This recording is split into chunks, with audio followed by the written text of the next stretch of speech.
Hello friend, আমাদের এখন দ্বারকায় স্নান যোগ চলছে। মা তারার তারাপীঠের দ্বারকার নদীতে আমাদের স্নান। আমি এইমাত্র স্নান করে উঠে এলাম। আমাদের বন্ধুরা বিশ্বজিৎ দা, শঙ্কু স্নান যোগ করছে। দেখুন তারাপীঠে ওই মন্দিরটা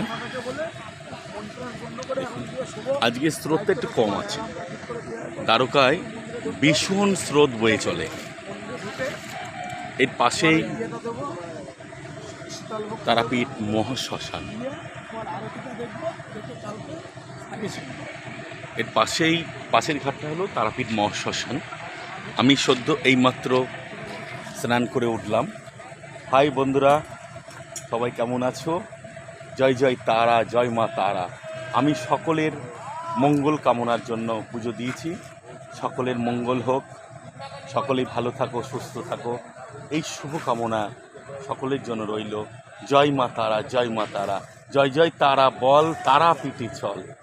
যাই হোক বন্ধুরা, আমি রয়েছি এখন দ্বারকার প্রান্তে। দ্বারকার এক প্রান্তে, দ্বারকার অনেক প্রান্ত আছে। এই দ্বারকার প্রান্ত থেকে আমি এইমাত্র সদ্য স্নান করে উঠলাম। স্নান করে আমাদের আরেকটা বন্ধু বিপুল বাবু, এবার উনি স্নান যোগে যাবেন, তাকে আমন্ত্রণ জানাচ্ছে। আমাদের বিশ্বজিৎ দাদা এবং শঙ্কু সবাই আমন্ত্রণ জানাচ্ছে। বিপুল বাবু যাবেন এবার স্নান যোগে। জয় তারা, শঙ্কু জয় তারা বলছে, জয় জয় তারা বলছে। সত্যি আমাদের নিয়ম অনুযায়ী আমরা, বিপুল ওখানে একটু বসে আস্তে আস্তে নেমে যাও। আমরা দ্বারকায় তারাপীঠে মানে মায়ের দর্শন করতে এসে অবশ্যই দ্বারকায় অবশ্যই স্নান না করে আমরা কোনোদিনও বাড়ি যাই না। যদিও আমরা আজ এসেছি, আগামীকাল দুদিন আমরা স্নান সেরে নেব।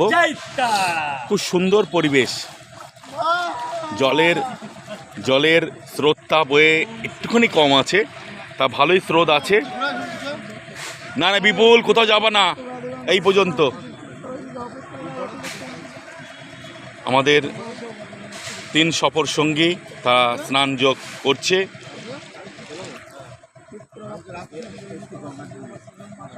আবার কালকে বাড়ি যাওয়ার পথে দ্বারকায় স্নান যোগ সেরে নেব। আমরা সকলেই মনে করি, মানে আমরা যারা তারামার দর্শনের জন্য আসি, দ্বারকায় স্নান না করলে আমাদের মনটা সত্যি তৃপ্ত হয় না। সত্যি দ্বারকায় স্নান করলে সত্যি তৃপ্ত হয়ে যায়। ইতিহাসে কথিত আছে এবং আমরা অনেকে জানি, অনেকে জানি না, এই দ্বারকা নদীতেই মা তারার যে অরিজিনাল শিলা মূর্তিটা যেটা আছে তারাপীঠ মন্দিরে, যেটা এখন জনসাধারণের জন্যে দর্শন বন্ধ করে দেওয়া হয়েছে,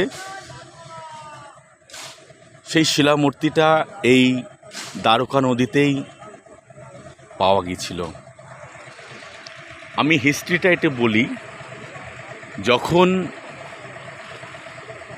সমুদ্র মন্থন হয়েছিল তখন সব দেবদেবীরা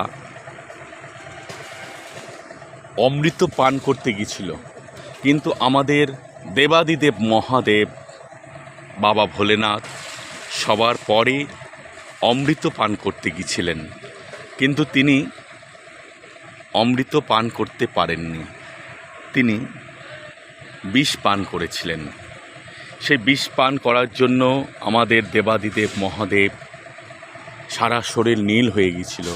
তখন মা তারা মাতৃরূপে সন্তানকে দুগ্ধ পান করে বাঁচিয়েছিলেন। সেই স্মৃতিচিহ্নটা তারা মায়ের শিলামূর্তিতে আছে। যদিও এখন মন্দির কর্তৃপক্ষ সেই শিলামূর্তিটা দর্শন করতে দেয় না, কারণ আমরা কেউই চাই না মায়ের উলঙ্গ দেহ দেখতে। সেই কারণে সকলের জন্য পুরোপুরি নিষিদ্ধ করে দেওয়া হয়েছে এই শিলামূর্তির দর্শনটা। আমি অনেকবার দর্শন করেছি, কিন্তু মন্দির কর্তৃপক্ষ এখন এই দর্শনটা বন্ধ করে দিয়েছে। যাও খুব ভালো হয়েছে, আমরা এখন মায়ের তারামায়ের দর্শনটা সবাই করতে পারছি। বন্ধুরা, সবাই দেখতে পাচ্ছ দ্বারকা নদী, এর পাশেই তারাপীঠ মহাশ্মশান। এর পাশের ভিডিওটা, আর নদীর ওপারেই আছে একটা বড় পার্ক। যদিও আমি পার্কে কোনোদিন যাইনি, আমি দূর থেকে তোমাদের সবাইকে দেখিয়ে দিচ্ছি। আমাদের বিশ্বজিৎ দা উঠল, শঙ্কু উঠে পড়ো। সবাইকে অসংখ্য অসংখ্য ভালোবাসা, মা তারার আশীর্বাদে সকলেই ভালো থেকো, সুস্থ থেকো। ভিডিওটি না কেটে সবাই আস্তে আস্তে ভিডিওটি দেখো, খুব ভালো লাগবে আশা করি। সবাইকে অসংখ্য অসংখ্য ভালোবাসা জানিয়ে আমি আজকের ভিডিওটি শেষ করছি। নমস্কার।